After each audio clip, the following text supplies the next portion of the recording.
નમસ્કાર. આપણું યકૃત એટલે કે લીવર શરીરનું એકદમ અદ્ભુત અંગ છે, નહીં? હા, બિલકુલ. પણ આજકાલ એના પર જાણે ભાર વધી રહ્યો હોય એવું લાગે છે. હા, બિલકુલ. ખાસ કરીને આ ફેટી લિવરની જે વાત છે ને, એ તો હવે એટલી સામાન્ય થઈ ગઈ છે કે આંકડાઓ કહે છે ભારતમાં લગભગ દર 3માંથી 1 વ્યક્તિને આ તકલીફ છે. દર 3માંથી 1? આ તો બહુ મોટો આંકડો કહેવાય. છે જ. અને ચિંતાની વાત એ છે કે મોટા ભાગના કિસ્સામાં શરૂઆતમાં કોઈ ખાસ લક્ષણ જ નથી દેખાતા, ખબર જ ના પડે. એટલે ચૂપચાપ વધતું રહે? બરાબર. મોટા ભાગે તો બીજા કોઈ કારણસર, સમજો કે પેટનું અલ્ટ્રાસાઉન્ડ કરાવ્યું, ત્યારે અચાનક જ ખ્યાલ આવે. આના મુખ્ય 2 પ્રકાર પાડ્યા છે. એક non alcoholic fatty liver disease એટલે કે NAFLD, જેનું મુખ્ય કારણ છે વધુ પડતી ખાંડ, ખાસ કરીને ફ્રુક્ટોઝ, અને આપણી આજકાલની જીવનશૈલી. અને બીજો પ્રકાર છે આલ્કોહોલિક ફેટી લિવર ડિઝીઝ એટલે કે AFLD.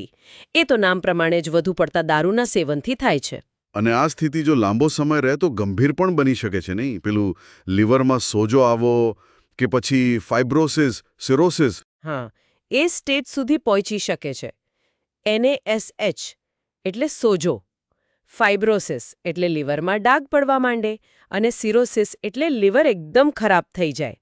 પણ સારી વાત એ છે કે જો શરૂઆતમાં જ ધ્યાન અપાય ને તો આને ચોક્કસ સુધારી શકાય છે. તો એ જ જાણવું છે, આયુર્વેદ આ આખી સમસ્યાને કઈ દૃષ્ટિથી જુએ છે? એનું શું કહેવું છે આ ફેટ લીવર વિશે? ચાલો આજે એની ઊંડાણપૂર્વક વાત કરીએ. જરૂર. જુઓ, આયુર્વેદમાં શરીરને આપણે 3 દોષ વાત, પિત્ત અને કફના સંતુલન તરીકે જોઈએ છીએ. વાત એટલે ગતિ, પિત્ત એટલે પાચન અને રૂપાંતરણ, અને કફ એટલે બંધારણ. હવે યકૃત એટલે કે લીવરને આયુર્વેદ મુખ્યત્વે પિત્ત દોષનું મુખ્ય સ્થાન માને છે. કારણ કે લીવરનું કામ જ ચયાપચય એટલે કે મેટાબોલિઝમ અને લોહી શુદ્ધિનું છે, જે પિત્તના કાર્યો સાથે સીધું જોડાયેલું છે. ઓકે, પિત્તનું મુખ્ય સ્થાન. હા, એટલે જ્યારે ફેટી લીવર જેવી સમસ્યા થાય ત્યારે આયુર્વેદ એને મુખ્યત્વે પિત્ત દોષના બગાડ સાથે જોડે છે. પણ સાથે સાથે પાચન શક્તિ નબળી પડે ને, એટલે કે અગ્નિમાંદ્ય, તો શરીરમાં આમ બને છે. આમ એ શું છે? બસ એક જાતનો ઝેરી કચરો જે શરીરમાં જમા થાય. અને આ આમ અને શરીરમાં વધારાની ચરબી, જેને આયુર્વેદ મેદધાતુ વૃદ્ધિ કહે છે, એ પણ ફેટી લીવર માટે જવાબદાર ગણાય છે. એટલે આધુનિક વિજ્ઞાન જેમ ચરબી જમા થવા પર ફોકસ કરે છે, એમ આયુર્વેદ પાચનની ગડબડ એટલે કે આમ અને પિત્તના બગાડને મૂળમાં જુએ છે. બરાબર? બિલકુલ. NAFLDમાં શું થાય? ખોટો આહાર, ભારે, તળેલું, જંક ફૂડ, વધુ પડતું ગળ્યું અને બેઠાડું જીવન. આ બધું આમ અને મેદ વધારે અને પિત્તને બગાડે. જ્યારે AFLDમાં દારૂ પોતે જ ઉષ્ણ અને તીક્ષ્ણ હોવાથી સીધો પિત્ત અને રક્તધાતુને બગાડે છે. તમે પેલું ફ્રુક્ટોઝનું કહ્યું હતું, એ કઈ રીતે નુકસાન કરે છે? હા, ફ્રુક્ટોઝ ખાસ કરીને જે પ્રોસેસ્ડ ફૂડ અને પીણામાંથી મળે છે, એ સીધું લીવરમાં જાય છે. બીજી શર્કરા કરતાં એનું મેટાબોલિઝમ અલગ છે. લીવર એને ઝડપથી પ્રોસેસ કરવાનો પ્રયત્ન કરે, અને જો એનું પ્રમાણ વધારે હોય તો સીધું ચરબીમાં ફેરવી નાખે. લીવર પર એકદમ ઓવરલોડ જેવું થાય. સમજાયું. તો આ આમ અને બગડેલા પિત્તને કાબૂમાં લેવા માટે આયુર્વેદ દિનચર્યા એટલે કે ડેલી રૂટીન પર આટલો ભાર કેમ મૂકે છે? ખૂબ સારો પ્રશ્ન. દિનચર્યા એટલે ખાલી સવારે વહેલા ઉઠવું એટલું જ નથી. એ આમ બનતું અટકાવવા અને પિત્તને શાંત રાખવાની એક વૈજ્ઞાનિક પદ્ધતિ છે. ઓકે, કઈ રીતે?